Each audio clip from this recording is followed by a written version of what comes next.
Hello, everyone. With this submodule, I want to give you another tool that you can use to understand academic procrastination and avoid it. So we will be talking about self-regulation and ACT, acceptance and commitment therapy. So first of all, with self-regulation, as we saw in the previous module, there is Zimmerman's three-phase model, which, which includes self-reflection, forethought, and performance, where self-reflection is where you do self-judgment. Forethought part is where you do task analysis, maybe you're scheduling self-motivation belief and check your efficacy, and the performance phase is where you show your control, you observe environment, and you stay engaged. What is ACT? A is for accept your reactions and be present. C is for commitment, and T stands for therapy or treatment. It's a therapy provided by many psychotherapists around the world, and it is comes from some of the Buddhist teachings and Eastern ideas on accepting things the way things are, the way everything is, and accepting your thoughts and accepting your environment, and not just doing that, but committing to get the work done, committing towards your tasks. So a little more about ACT and procrastination. So some of the studies say that procrastination is a result of at least four explanatory factors. It's a tendency to avoid uncomfortable emotions or states, for example, stress, performance anxiety, boredom associated with study-related tasks. Think of yourself when you're in a classroom and you feel like pulling out your phone, or you're talking to someone who is not very interesting and you feel like looking at your phone at your screen and see if there is another message. So boredom causes that. A difficulty in identifying academic values and setting short-term and long-term goals. Why someone procrastinates doing things? Because they are not able to identify that it's a valuable thing to get things done and keep pacing yourself every day to get things done. There could be a presence of negative thoughts related to the task and tendency to find excuses to delay the work. Oh, I have a weekend. I'll do this on weekend. I'll do it next week. I'll do it end of the month.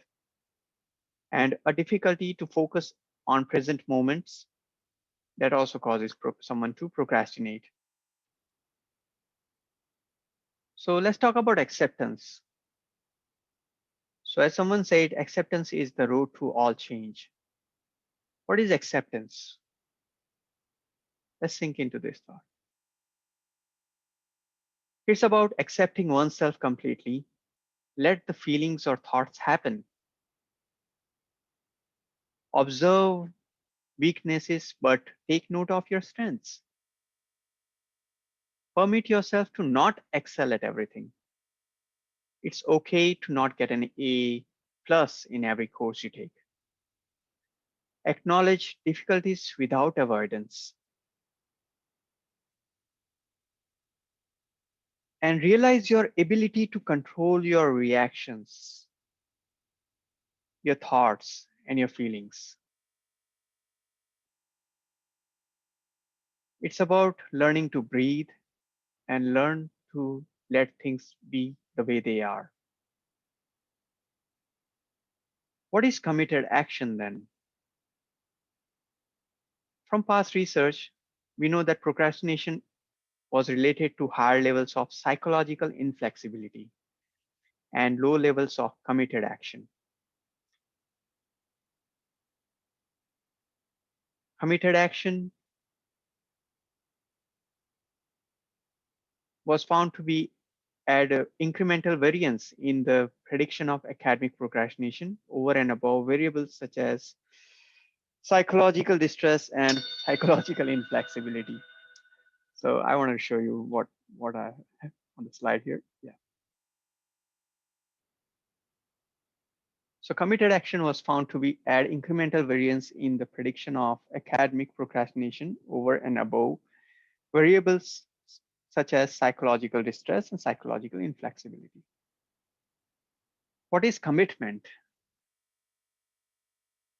So, committed action is one of the core processes of ACT and is psychological flexibility and is defined as flexible persistence in actions that are in harmony with one's values, even in the presence of psychological obstacles.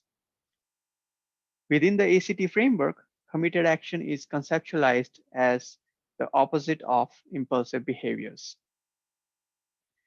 So you just sat down to study, and then thought comes to your head that, oh, let me check some message. Let me check my emails, or let me see what my friend is up to on Facebook, or let me go grab a coffee, or let me go ahead and have some fried food or something like that. Anything that stops you from studying. You sat down and you want to do something else or working. So understanding those obstacles that we bring in into our environment with our desires and not paying attention to it, but committing to the work is what is important. And by and by, as you get used to this kind of practice, you will see that success comes pretty easily and you will be able to do well in your studies.